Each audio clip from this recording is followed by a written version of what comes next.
What is your assessment on the development of ICC visiting Finland over Ekpa? Good morning, good afternoon, good night, and wherever you are watching us from, I remember my humble self, that Biafran evangelist. Listen, and listen very good. Many are times, we the blacks, especially in this axis of Nigeria, we are, information blind. And information is part of the key and solution and success. But we're mostly blinded to this mentally and structurally. The ICC that visited the Congress of the Igbos in Finland on behalf of Simon Ekpa matter issues. Do you think that they are fools? They know what they are doing. Because there are times and there are conditions. And those times and conditions is what the ICC needed to get the fact to get from the Finland government. Because in Finland government is where the case of Simon Ekpa is being first tried. You understand? So they themselves need to send a delegate to that very place to get some facts that is already on the ground before the D-Day so that they will know how to, the next step to go. And the kind of questions they can come up with. You understand? And to make sure that they themselves did not fall people's hand. They are in a high, frequency of intelligence. So that that frequency must not come down. Okay, the woman that was saying something about Donald Trump anti-Christian policy, that they are going to stand against Biafran Christians at the end of the day. Is that what triggered ICC visit to Finland government on the fact of the revelations that is happening in Nigeria currently? Of course. The Zionists, the Zion Congress, you understand, in USA, have already given Donald Trump a hint. And they did not even give only Donald Trump, they give it to the world. The hint, of which I told you on this platform, if you can remember, that these people came to Nigeria. There was a letter that they wrote to UN and the EU concerning what is happening in Africa, Nigeria to be precise, in the southeast part of Nigeria, which they call it the bloody zone in Nigeria. That was what they named it. And they wrote a letter to EU and to UN concerning that. And what are they referring to? The Biafrans, the Igbos, the Christians. That's why they themselves are coming officially and openly, calling it the Biafran Christians. And remember, during the Civil War, it has been concluded now. Most of the times when I'm talking, people don't really, maybe because I'm not that famous like that, I could remember when I said that Biafran War was not an Igbo king until when IBB now put it as part of his write-up in his book. That is when many Nigerians have begun to concur with me. And as it stands now, so they themselves, those Congress have come to Nigeria and they have verified. They said they witnessed, they camped in Enugu as at that time to gather the information. And they went back. And that was why you see them gingering Donald Trump to go ahead. And let me tell you, as it stands now, those things are the reasons why Donald Trump sent some delegates. I don't know if you saw it. He sent some delegates to the Biafran, the Igbos in Finland. Those Congress, he said, go and meet them, at least hear their own opinion, hear from them, at least know what is the actual thing that is on the ground or what they really want. When you are fighting for freedom and you need people's help and support, they cannot just come immediately and support you. And even if they will come at all, they need to hear from you. Yeah, you need to play certain roles. Yes, they need to gather some information from you, and they need to see how far. It's like a business. We the Eastern and the Igbos, we are common. It is common among us. When you need somebody to help you, they will ask you how much is in your hand that you are calling for help, so that we will know how we will help you for that business, that thing you want to do, and that same thing is what the Americans are doing. Donald Trump has done. He wants to how far have you people gone? what and what have you, been able to, to achieve or to put in place regard to what you are asking of?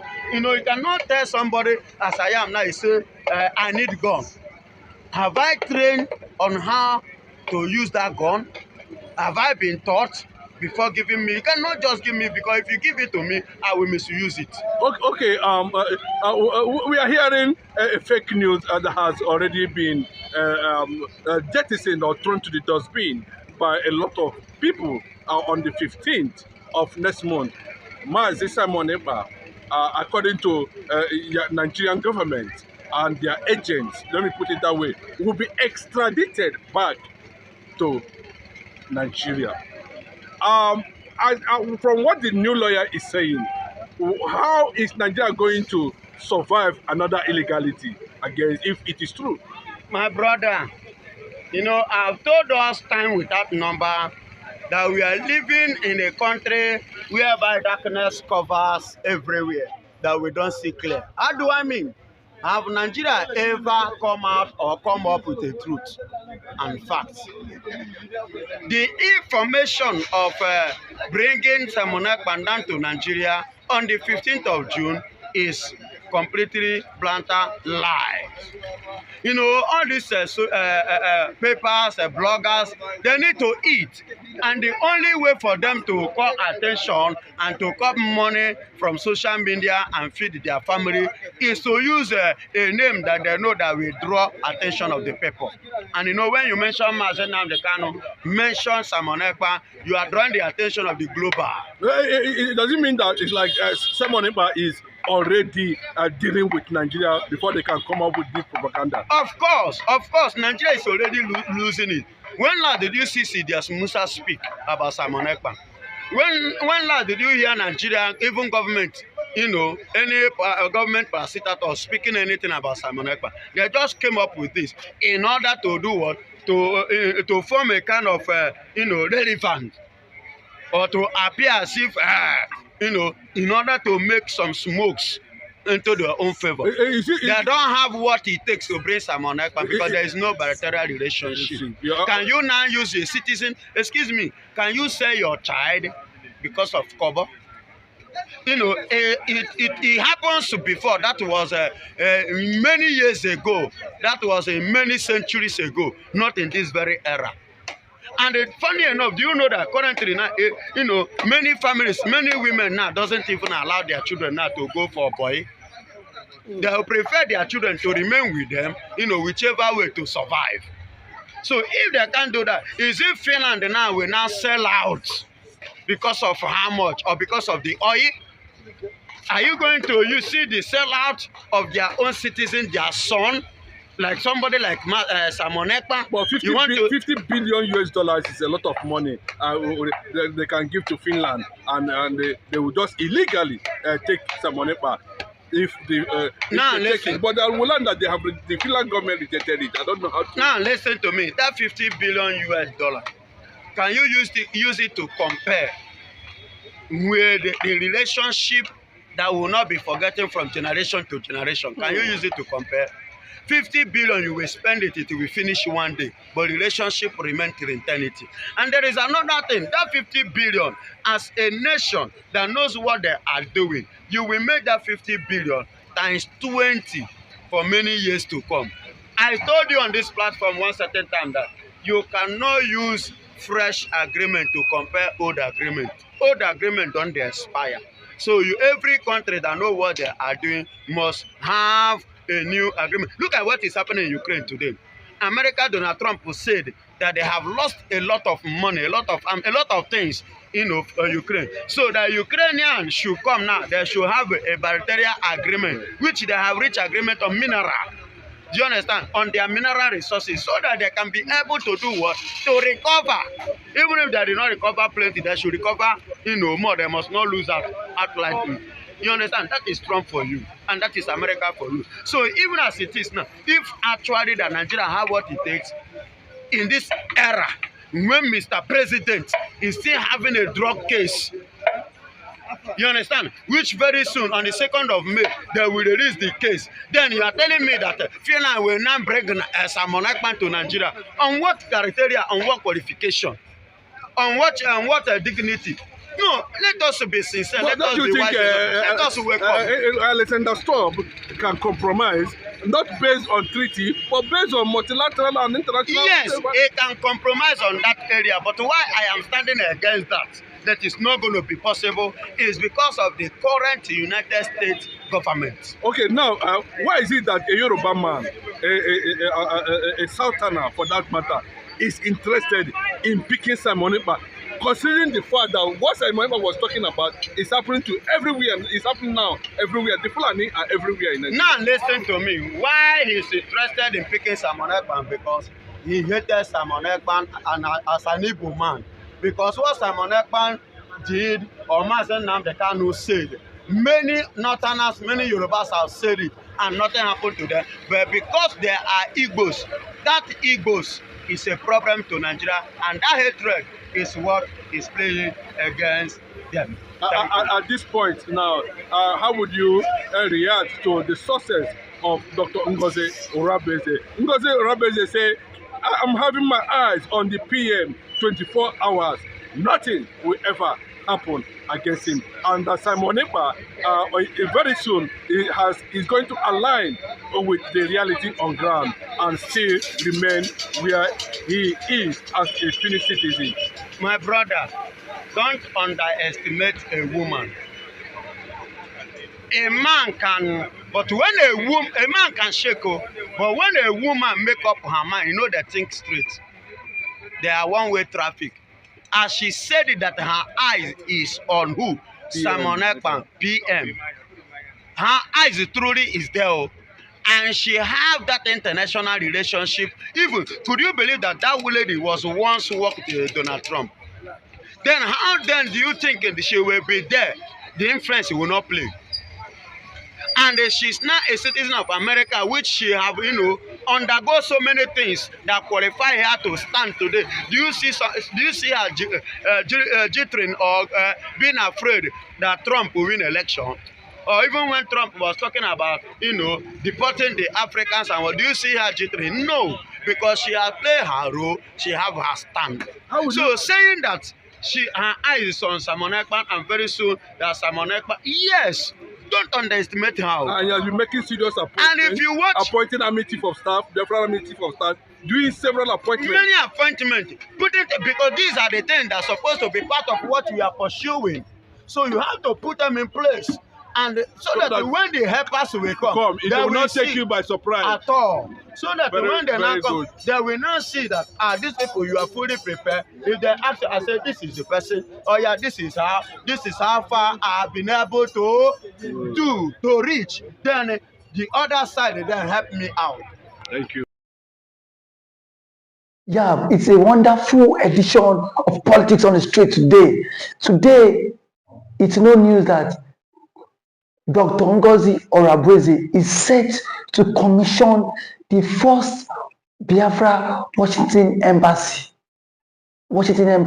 Some persons are of the view that what has Dr. Ngozi Orabeze done to the history and to the struggle. Now she's bringing what she has done, that Donald Trump is set to commission this embassy. And then we've seen some persons come out to say that that embassy is just a jamboree. Such thing will never come into reality. Such thing will never come into existence. But the truth of the matter is that these people, are they not tired of the Fulani killings in Nigeria? Are they not tired? Just of recent, some days ago, the Fulani invaded Plateau State and killed over 16 people. Plateau State is now a crime zone whereby the Fulani can easily perpetrate their acts. And now nobody, even the government, is not coming out to condemn this killing. We don't know if the government indirectly or directly, they are the ones sponsoring this killing. And now we've seen someone who has taken over this freedom these agitators ought to accept to make it a reality. And yet, some persons are still coming out to condemn this woman, saying that this woman cannot, she cannot lead the Biafra struggle. Then tell me, who is then fit to lead the struggle? Now that Mazi Simon Ekpa has been given some restrictions of social media, and now we've seen someone who has come out of our own free will to lead this struggle. And some Igbo leaders are saying that will not become a reality. What does the Ohaneze Indigo really want? What does the Igbo's elders who have been bribed by this government, what do they really want? They want everybody in the entire race to be wiped out, so that nobody can come out and speak about the illegal mines in the southeast, where army, where we've seen some identified persons being killed on a daily basis. And now nobody is coming out to condemn the killing. And yet Dr. Ngozi Oravweze is making moves. And yet we've seen leaders, the Igbo leaders, coming out to condemn that move. The truth of the matter is, the enemy of a man is within his household. And we've seen that those who are against the Biafra struggles are not even outsiders. They are mostly people, even from the Igbo race. When Dr. Ngozi Oravweze announced that they are set to commission the Washington DC Biafran embassy, and that it will be done by the US President Donald J. Trump. We've seen Bianca Ojukwu tweets saying it is a lie from the pit of hell. Why don't you wait until that becomes a reality? Why can't you wait until it becomes a reality?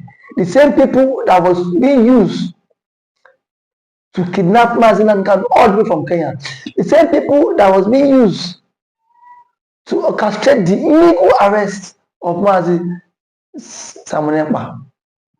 And now we've seen a woman championing this case, this cause for referendum. And those who were supposed to champion this cause for referendum have even sold out in the freedom. They've sold out. One is Indigo have sold out. Southeastern governors have sold out, despite the killings in their domain, despite what is happening in their domain. Nobody is coming out to confront the government and tell them enough is enough. What we have today is people who are only after their own tummy, their own stomach. Is this how Mazi Nnamdikanu stood for the Biafra cause? Mazi Nnamdikanu stood for it with his life, despite the pains that man is going through today. The man has not renounced the struggle for Biafra. The man has not renounced the struggle for the agitation. But yet, we have some elders who claim they are evil elders. They are neither there or there. All what they do is today, Biafra in the morning, and then they would agitate for Biafra in the morning, and at night they are having meetings with those in the presidency just to scuttle the struggle. I am saying it here that nobody born of human can scuttle the struggle, because already the Biafra struggle is an ideology that can never be wiped out. It's an ideology starting from the days of Odumegu Ojukwu, and till date it is still waxing stronger. Or those people who are saying Biafra is dead, who are saying Biafra is dead, are they not tired of slavery? Are they not tired of the Fulani Ekpa'S? Benue State has now become a death trap for people. Plateau State now, so many atrocities that these Fulani people have committed, and the Igbo leaders cannot come out and express their own grievances to it, cannot come out and condemn all this. Rather, we've seen them taking sides just because they want to become slaves to the Fulani, just because they want to become errand boys to the Fulani. But the question is, how long can we continue in this shenanigan? How long can we continue in this shenanigan? To me, it is a shenanigan. It is a shenanigan in the sense that you cannot continue to live in a country where we have murderers. We cannot continue to live in a country where there is no rule of law. The Fulani that has killed a lot of people till now has not been brought to book. The Fulanis have not been brought to book. Rather, Ekpa'S and government is not even making plans that this whole killing thing would end soon. No plans from the government. No plans from the government that this whole killing would end anytime soon. And now we've seen Igbo leaders also not coming out to air their displeasure. Rather, they are indirectly supporting the government to buy. Are we going to sit down and watch until everyone is being butchered in the southeast? This is what Mazi Nnamdikanu predicted. Mazi Nnamdikanu predicted all of this, and now it is happening. It is happening that the Fulani is bent to Islamize Nigeria, and today is it not happening? It is happening. We've seen it. That the Fulanis want to Islamize Nigeria, and they think people will sit down and not speak out, just like the Igbo leaders have sat down and they are not saying anything to it. It is really a show of shame. It is a show of shame. If at this stage the government and the Igbo leaders cannot come out and speak up against the injustice of the one Nigeria. And kudos to Dr. Ngozi Oyagbeze for launching this Biafran embassy. Kudos to you. Kudos to you, man. Thank you for watching this podcast.